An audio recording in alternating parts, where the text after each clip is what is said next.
Story 1. I don't know if this is much like the other stories on here, but it chills me to my core, and I'm very curious if anyone has answers. I have a very interesting hair history. I, like most people, was born with jet black hair. The weird part? When I was maybe 3 or 4, my hair went completely white. I assume it lost the dark baby color and slowly transitioned, but of course, I was too young to remember. But what's crazy is that my entire family denies it. My hair is now brown, dark brown, but definitely not black by any means. Every time I mention having white hair, my family says I made it up, but I remember it so vividly. It was beautiful. By the time I was 7 or 8, I stopped asking about it because everyone had convinced me I made it up or I was imagining things, which I hear happens to little kids. They remember things that never happened. But then, when I was 10, something odd happened. I was looking through my Nana's, my mom's phone, and I found a picture of me. My hair was white. Undeniably white too, not just a dirty blonde or anything, it was so white it looked like snow. I showed her the picture, which was professionally photographed by the looks of it, and asked why she would lie about such a dumb thing. Her reaction threw me off. She snatched her phone away, and I can only assume she deleted the picture. She then went back to saying it was all in my head, basically gaslighting me into thinking I never saw it. I don't know what to think. I feel like I was too old then to just imagine such a thing, but everyone's consistent in saying it's not real. Why would they lie? I had given up until recently when I was in my aunt's car with my Mimi, my dad's mom, and I looked in the backseat of her car and found some old pictures of me. Now, this isn't unusual, as me and my family on my dad's side aren't allowed each other much for an unrelated reason, so a lot of that family keeps pictures of me to see how I grow and whatever. Anyways, I'm looking through the pictures, and I find one that stands out to me. It's professional. I'm maybe 3 or 4, and I'm wearing a hat. All of my hair is tucked into the hat for some reason. It was a little beanie. But when I looked closer, I saw a lock of hair that fell out of the beanie, and sure enough, it's white. I never talked to my Mimi about the white hair thing, and mind you, this was this week, so I decide to show her the picture and ask. She says my hair used to be dirty blonde but was never white, and I asked why my hair would be stashed in a beanie since the picture was dated in July. She said she had no clue. She claimed the white hair I was seeing was just the way the lighting was. This is all so weird. What's going on? Story 2. It was probably the summer of 2010. I was 15 to 16 years old at the time. Me and my neighbors snuck out on a school night to walk around and smoke some joints and cigs, typical rebellious teen stuff. The whole night, we told scary stories, but not ghost stories. We talked about a rape that happened in our neighborhood in the 70s, as well as kidnappers and other dark topics, all just to scare each other. It's around 1 a.m., and we're walking down a long stretch of street on our way home. There were very few streetlights and lots of oak trees, so it was very dark. It was also raining at this point. A little ahead of us on our left side, the other side of the street, a hooded figure comes out from the front door of a house, and they start walking in the same direction we are. They then cross the street, so that if we continued, we'd walk by them. So, we cross the road, and this person crosses back and confronts us in the street under a dim streetlight. To our surprise, when they removed the hood, it was a beautiful red-headed woman, probably in her late 30s or early 40s. She didn't smell of alcohol but was probably drugged up. She seemed very aloof and seemed to gaze into my soul in a weird way. She starts asking us things like, "Why are you out so late? Where do you live? Do your parents know where you are?" She also tried to make an advance on me, grabbing me and pulling me into her. I was very paranoid and on edge, so I stepped back and said, "Step off. Don't touch me." All while this is happening, a man in a light blue New York Yankees hat is walking down the street, smoking a cig. He was coming from the same way we did, had a purposeful stride, and looked intimidating. He was probably in his late 20s. He walked right by us, right by us. After we carried on and told the woman to piss off, he turns back around and approaches us. He says, "What did that woman say to you? What did she tell you?" We reiterated her questions and told him she freaked us out and must be crazy or on drugs. He thanks us and chases this woman down. She had begun walking back the way we came from and pulls her back into the house she exited from, all the while she is fighting back against him. I never saw that woman or the guy ever again. This happened one street over from my house. Who were they? Why did she approach us? Why did the guy want to know what she said? I did not sleep a wink that night. It was unsettling as fuck. When it was all going down, I was positive she was a distraction for the guy to jump us and stick us with a needle or something. We had discussed kidnap kits that night, so that's where my mind was. I know this may not be scary, but it was certainly strange, and I was unsettled as fuck. Didn't sleep all night. Thanks for reading, and what are your thoughts on this? Ask me anything. Story 3. A week or two later, my mom and dad fought. Like, literally. They've never gotten loud with each other or hurt each other. This fight started because my mom threw a potato wedge at my dad playfully. He broke her leg, tossed her across the room, bulldozed her multiple times, and basically beat her like an abused child. My brothers were crying uncontrollably, thinking he would kill her, so B, younger brother, called 911 at the age of 2.5. They both played it off like they fell. After that fight, they proceeded to fight like that at least 120 times between the ages of 6 and 10. Sometime shortly after, I went into the closet. I always felt so chilly and felt a hand on my shoulder until I walked out of it. Didn't know what to call it back then, but I just assumed my shirt was tight.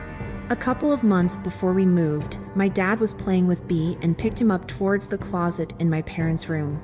B loved to go high and play in places. This time was different. He hysterically broke out crying and flailing his arms. My dad put him down and asked what was the matter. He said a black man with red eyes was in the dark of the closet. He still remembers it to this day.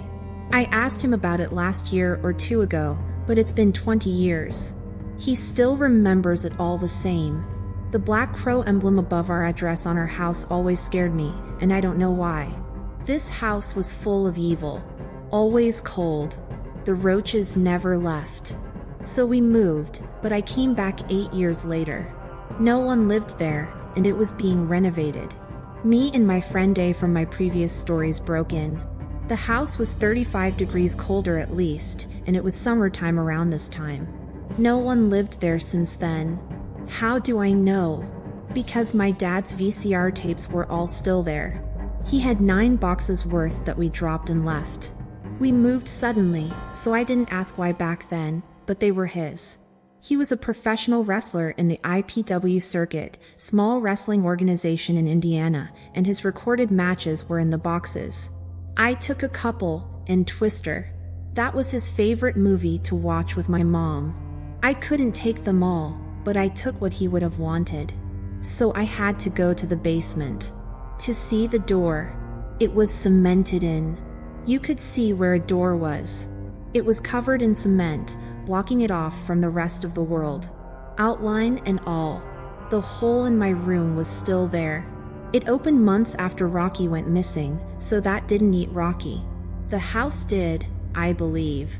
It was so cold in the basement. That whole house felt so heavy to walk in. Whatever curse was in it latched to my family. Our lives were never the same after that house. Now I know why they left so suddenly. That house was from hell. The creaks, the bad dreams we all had, and the feeling like it would never really be our home. That house wasn't a home. It was hell disguised as a house. Story 4. This is a true story of something I experienced. It must have been over a decade ago by now. I was a kid at the time when my dad bought this quaint house on the outskirts of a little town. It was a decently sized home with a big backyard overlooking the marshes and unused farmers' fields. The only entrance to it was either through the house or across the large fields. To put into context how this fits into the story, my bedroom, at the time of living with my dad, was situated at the back of the house, facing the big backyard. I remember one night very vividly, some 10 to 12 years later. I was sitting in my room, doing digital artwork on my computer. It was something I loved to do as a teenager, and usually, I'd listen to music with headphones on. The way I was sitting had me facing semi-away from the big window in my room, the largest in the house. I had my blackout blinds drawn, and it was the only room in the entire house that had the light on. I'd assume from outside you'd see slivers of light through the edges of the folding blinds. I think it was between 2:30 and 3 a.m. I was peacefully minding my own business when I heard a massive slam on my window. It was a dull but loud thud, and what I thought was a shout. My dad was sleeping peacefully in the room next to me. How he didn't hear anything at the time still amazes me to this day. I remember just sitting there, shook, with no clue what I had just heard until it happened again. I heard it clearly. Somebody was outside my window, in the backyard. Whoever this was had no reason to be there. I remember being too scared to open my blinds. Instead, I got up, just staring at the window, not taking my eyes off it. Something I'm thankful for to this day was that I went with my gut feeling. My gut was telling me to grab a flashlight and check the front door. This was an old house, so I would have to leave the comfort of the house to enter the barn to get to the main entrance of the house. I remember shining my light through the glass in the door. The window had a frosted film for privacy, but sure enough, I barely got the flashlight lifted 3 to 4 inches to the glass before seeing the coat of whoever was out there. The real kicker? Absolute terror set in when I realized the door hadn't been locked this entire time. I managed to lock it and run inside. The first thing I grabbed was a bread knife, not practical, but when your adrenaline and fear are coursing through your brain, it's the last thing you think of. I remember trying to wake up my dad, who was passed out like a drunk sailor, to see whoever was outside. We never found the man, and he never came back. Had I not locked that door, prank or not, I dread to think what would have happened to me. I've seen some things in my life, but people will forever scare me. Story 5. When my cousin and I were 18 and 16, I would regularly pick her up from her house at night, and we would go to the beach to smoke weed. We lived in a beach town and would frequent different public beaches to try to keep it random since, at this time, we hadn't been decriminalized yet, 2008-ish. The entrance down to this particular beach was down a steep road. Once you came down the hill, the road flattened out to a long, one-row parking lot overlooking the water. We were always on the lookout for cops driving down, and once they were on the hill, you would be able to easily identify a cop car and make your plan to leave. There were also random cars that would come in and out doing the same thing we were doing, though no one ever bothered each other. One night, I had picked my cousin up, and we drove down to the beach and parked in the lot right next to the sand and started our usual activities. The occasional car would come down the hill and park or leave, but for the most part, we were alone in the lot. Until a minivan came down the hill and pulled into the lot. They didn't turn to park but sat for a few minutes with their headlights pointed straight at the driver's side of my car. My cousin and I were getting annoyed, of course, since the car was blinding us, and we debated leaving. Then the car drove towards the end of the lot, past where we were, and turned around, this time pointing their lights directly on the passenger side of the car. Now we were starting to get paranoid and hoped that they were maybe looking for someone, maybe thinking it was a parent looking for their teen partying at the beach. We just sat and waited for them to leave. With relief, they finally started to drive and seemed like they were leaving. As they passed the back of my car, the minivan stopped directly perpendicular to my car, blocking me in completely. We kept trying to look in our mirrors to see who was in this car and what they were doing, giving them the benefit of the doubt of maybe being some kind of space cadet. This quickly subsided when we heard one of the doors open, and I turned to my cousin and said, "We need to get out of here." I quickly turned on my car, an old sedan, and gunned it forward onto the sand, which was my only option. Somehow, my car had traction, and I managed to turn around on the beach and back onto the paved parking lot towards the entrance. The minivan immediately followed us as I sped up the hill out of the beach. They kept pace with my speed down the street while my cousin and I screamed in terror. Fortunately, I grew up in the surrounding neighborhood and managed to lose them after some quick turns and prayers. We never saw the van again and stayed away from the beach for a while.